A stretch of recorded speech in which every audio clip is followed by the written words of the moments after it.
The founder of the Satanic Temple made a hilarious reference during an appearance on Fox News. Take a look. What is you guys' purpose with young people at schools, in their clubs, and what is your influence? What is your objective? Well, we're still in litigation with the after-school Satan clubs, so... just schools in general. What is your objective? I decline to speak anymore about that. Yeah, just schools in general. What do you seek to do in schools all across America? Not specifically in that case. Well, I won't speak to the issues of what we do in schools if we're going to have a discussion about litigation that nobody wants to have. I have 787.5 million questions for you, but I can speak about the Satanic Temple in general. All right, so that was a reference to, of course, the amount of money Fox News, their network, had to pay for election misinformation. And what they were talking about as well, as far as like the question of, what do you want in schools? What does the Satanic Temple want in schools? Well, I mean, he'll get into what they actually are going for, but this is in reference to a story that I talked about recently, where a federal judge said a middle school in Pennsylvania had to allow a group called the After School Satan Club to hold meetings on campus. Now, these are not led by teachers. These are not led by any officials. So they're perfectly constitutional, perfectly fine. Again, we've had federal judges also saying, you can do these religious meetings on school grounds after school hours, so long as you're not actually advertising them through the school themselves, having officials saying, oh, you should go to this, or you can go to this, here's this after school meeting, et cetera, on religion, on Christianity, or whatever.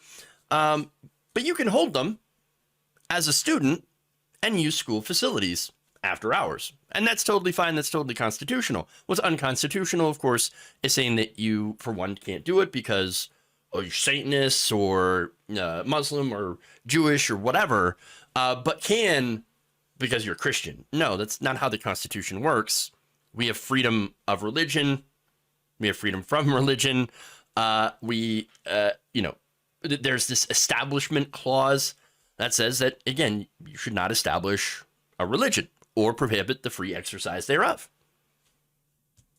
I mean, it's pretty clear, but there are people out there who don't quite understand this still, or, of course, don't understand it on purpose. Now, the judge said the school's suppression of speech was not constitutionally permissible, and again, that's very simple. But the right wing has been pushing to put school prayer, school teacher-led prayer back into public education. And so they've also, invited, for example, I recently did a story about Lauren Boebert being invited to speak in front of high school kids at a closed assembly in Colorado. According to parents, according to students, she was making a lot of religious references, speaking about things like moral decay. Okay, that's not what you're supposed to do in your visit. Okay? No, you were there to talk about what it's like to be a legislator.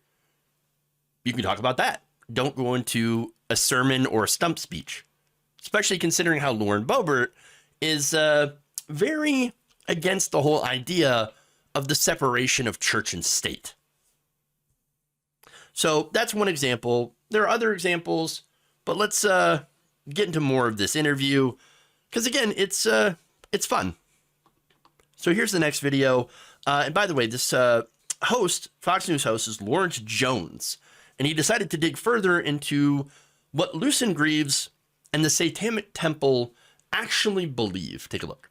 Well, we believe in individual liberty and personal autonomy. We believe in real religious liberty, and we believe in free expression. And to that end, we do know that before we started this community, we did realize that there was a pre-existing community of people whom felt rejected by traditional religious organizations or otherwise alienated by them. And the embrace of blasphemy and blasphemous symbols and Satanism isn't necessarily about insulting people who are believers or of a different belief system. It's more of a commentary of personal independence from superstition. So who would you endorse for president in this next election cycle? Well, as a spokesperson for a religious organization, I certainly would not endorse any politician whatsoever. I think the Johnson Amendment should remain in place, and I think churches should start shutting their mouths when it comes to politics as direct as endorsing particular candidates. I love that for so many different reasons. He's right. I mean, look, churches, and we've seen this all over the religious right, unfortunately, where churches will go and endorse presidential candidates. A lot of religious figures, heads of mega churches, would endorse people like Donald Trump. I mean, Donald Trump had a spiritual advisor. That's insanity. That's Paula White, by the way, who I'm going to get into a little bit here in a minute. But I just wanted to point out, creeds in the Satanic Temple are actually in line with the Constitution. Again, unlike many prominent members of the religious right, and that's the whole point of the Satanic Temple.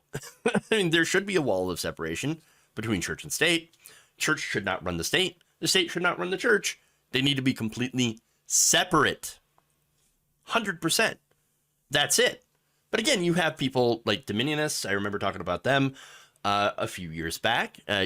You had prominent members in that group, such as Michelle Bachmann. She was a former congresswoman who would go on, weirdo religious rants all the time. But now we have something worse. It's a Christian nationalist, which is actually kind of another form related to dominionism. And what do I mean by that? Well, basically, dominionism was all about, of course, trying to make this country into a theocracy. That's what Christian nationalism is about as well. Taking over government and making it a theocracy. In fact, also, it's not just the United States government, it's global government. So, weird. You have these, again, Christian dominionists and nationalists, and they've got, similar goals. Sometimes they're different based on the different kinds of, like, sects inside the movement or whatever. But you have these different groups within this larger umbrella of dominionism that is all about taking over government, whether it be the United States government, and then using that to take over world government in order to bring back their end times.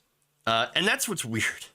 And look, part of that is taking over the 7 areas in society in order to bring back Jesus.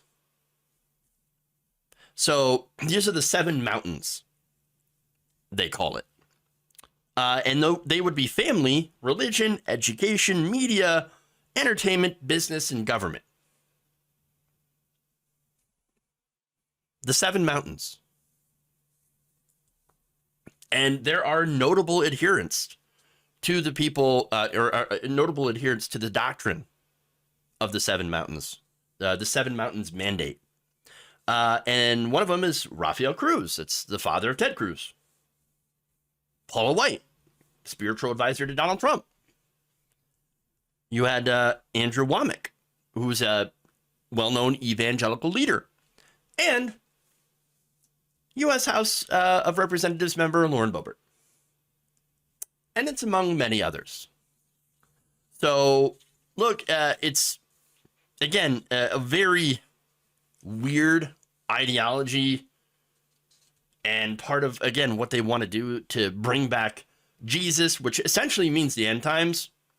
If you believe in that stuff, well, that's what that would mean. The deaths of millions of people. Obviously, not going to happen. But in trying to do the end times, to bring them about, by instituting a theocracy, at least in the United States, that'd be pretty horrible for a lot of people. LGBTQA plus, of course, communities would suffer heavily, cisgendered women as well.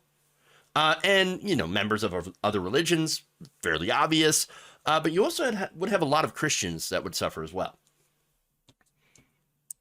And so that is something to be 100% concerned about. So I like what Greaves is doing, what the ACL are trying to do, to try to, you know, file these lawsuits to say, hey, you can't just inject religion into the government. Or at least if you inject one, you have to inject the rest.